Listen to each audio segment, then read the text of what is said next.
नमस्कार दोस्तों। आज हम नए टॉपिक के साथ नए वीडियो में आए।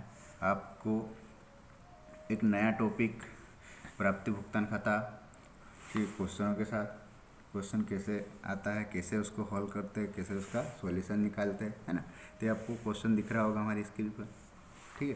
तो क्वेश्चन क्या दिया है कि निम्न जानकारी से 31 मार्च 2018 को समाप्त होने वाले वर्ष के लिए जैन क्लब थानंदा का प्राप्ति भुगतान खाता बना। अब यदि हमारे चैनल पे विनर कोचिंग क्लासेस चैनल पे यदि नए हो तो आप हमारे चैनल को सब्सक्राइब कर लीजिए, है ना। नीचे बेल आइकन प्रेस हो रहा होगा, उसको सब्सक्राइब कर लीजिए। तो आपको ये क्या बनाना है, आपको प्राप्ति और भुगतान खाता बनाना है। अब प्राप्ति और भुगतान खाता हमने पिछले वीडियो में आपको समझाया था कि उसमें कौन कौन सी मदे, कौन कौन से आइटम्स पेमेंट से की ओर जाते हैं और कौन कौन से के आइटम रिसिप्ट की ओर जाते हैं, है ना। तो सबसे पहले आपको दिया है 1 अप्रैल 2017 को रोकड़ शेष, है ना। ये रोकड़ शेष मतलब आपको ओल्ड बैलेंस होता है। ओल्ड बैलेंस को आपको शो करना होता है प्राप्ति भुगतान खाते के रिसिप्ट वाले पक्ष में, ठीक है। फिर आपको दिया चंदा, चंदा को इंग्लिश में बोलते हैं सब्सक्रिप्शन, है ना। तो ये आपका जो सब्सक्रिप्शन होता है ये आपको शो करना होता है रिसिप्ट एंड पेमेंट अकाउंट में। फिर दिया आपको दान, ये होता है आपका डोनेशन, है ना। तो ये डोनेशन को भी आपको रिसिप्ट एंड पेमेंट अकाउंट में शो करना होता है। फिर इसके बाद आपको दिया है प्रवेश शुल्क, एंट्री फीस, है ना। तो एंट्री फीस को भी आपको क्या करना होता है, शो करना होता है रिसिप्ट एंड पेमेंट अकाउंट में। तो जितनी भी प्रकार की आपको रिसिप्ट हो रही है, जितनी भी आपको किसी भी प्रकार की प्राप्तियाँ हो रही थी, सारी प्राप्तियाँ आपको कहाँ दिखानी है, रिसिप्ट एंड पेमेंट्स अकाउंट में। तो बाकी का क्वेश्चन हम डायरेक्टली क्वेश्चन में सॉल्यूशन में समझते हैं, है ना। स्टार्ट कर रहे हैं, ठीक है। ये आपका ये तो किसी भी संस्था का यदि हम क्वेश्चन या सवाल कर रहे हैं तो सबसे पहले हम संस्था का नाम लिखेंगे, कौन सी संस्था का हम बना रहे हैं। तो हमारे पास कौन सी संस्था है, जैन क्लब थानंदा का क्या बनाना है हमको, प्राप्ति एवं भुगतान खाता। तो ये हमने हेडिंग डाल दी। आपको हेडिंग के ही नंबर मिल जाएंगे। यदि आपने कॉलम वॉलम बना के हेडिंग डाल दी तो हेडिंग का ही 1 नंबर आपको मिलता है।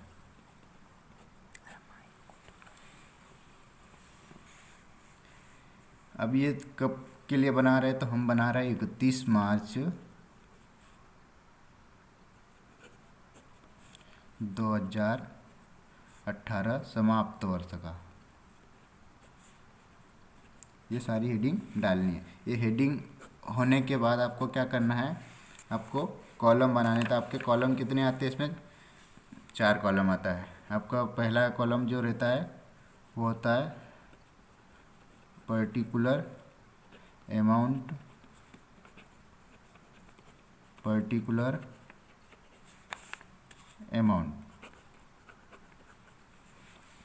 तो ये वाली जो साइट होती है डेबिट वाली साइट, आपकी क्या होती है, जितनी भी प्राप्तियाँ हो रही है, जितनी भी क्या हो रही है, प्राप्तियाँ हो रही है, रिसिप्ट हो रही है, ये सारी आपको डेबिट साइड क्या करनी होती, दिखानी होती, शो करनी होती है।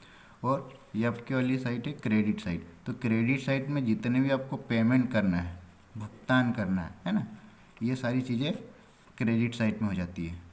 पेमेंट से सारे कितने जो भी हो आपको कहाँ शो करने होते हैं, क्रेडिट साइड में, ठीक है। तो सबसे पहले हमारे पास दिया था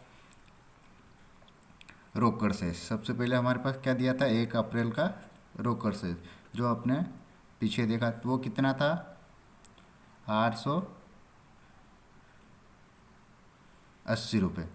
ये हमारी क्या है, ओल्ड बैलेंस है। ओल्ड बैलेंस के बाद आपने देखा था चंदा। चंदा होता है आपका सब्सक्रिप्शन जो आपको रिसीव होता है। तो ये आपका चंदा है कितना, 7,520 रुपये।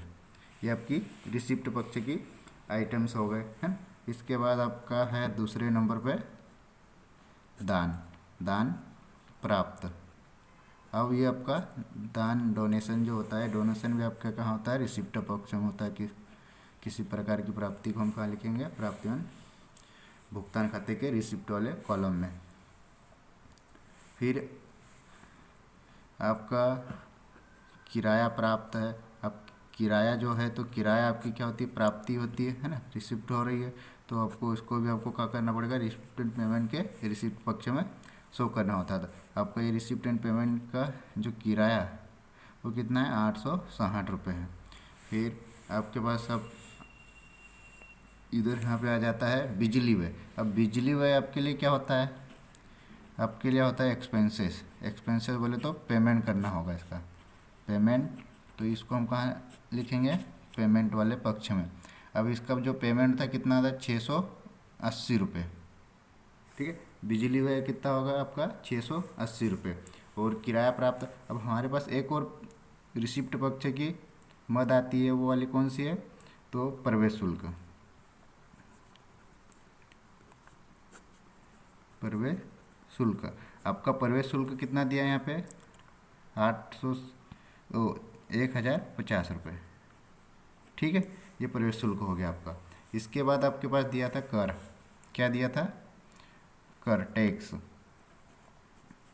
तो टैक्स आपके लिए क्या होता है, एक्सपेंसेस होता है। तो ये आपको पेमेंट्स अकाउंट में दिखाना होगा, पेमेंट्स अकाउंट में। तो कर का पेमेंट कितना है आपका, 100 रुपये। तो आपने ये पेमेंट्स में लिख दिया 100 रुपये।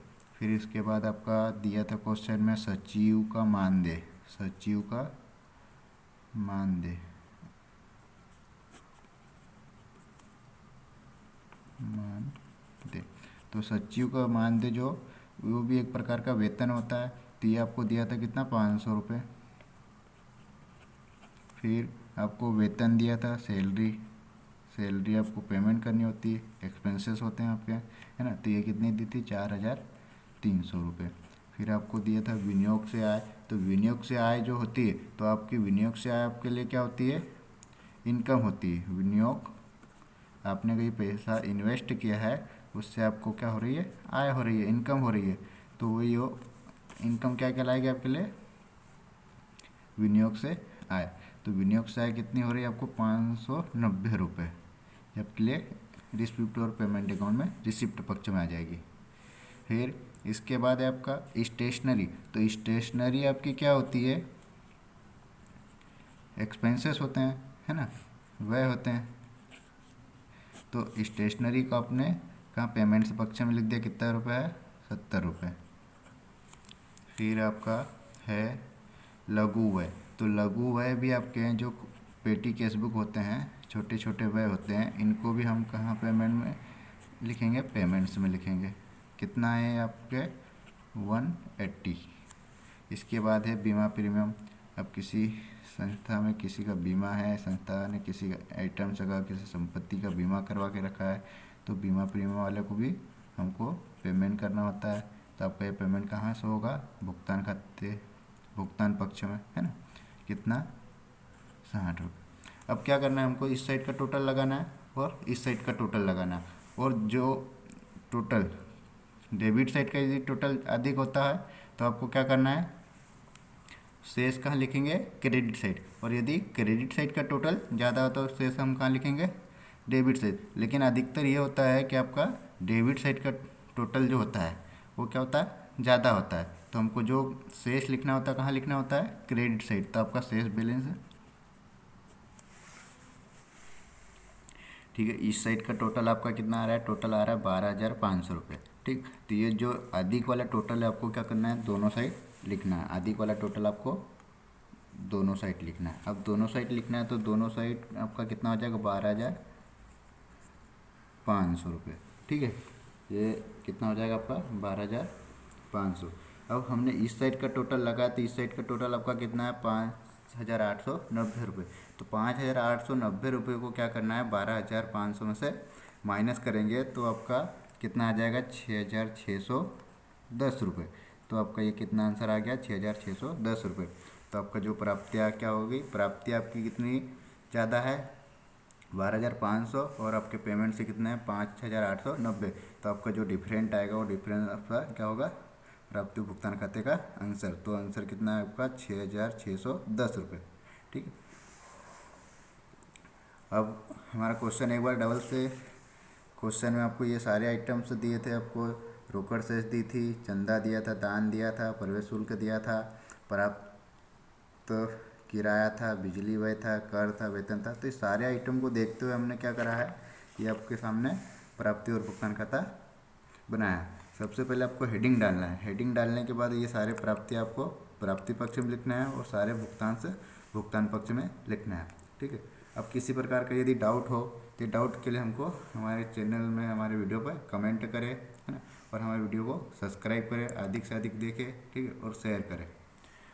और मिलते हैं अगले वीडियो में। Thanks for watching my videos.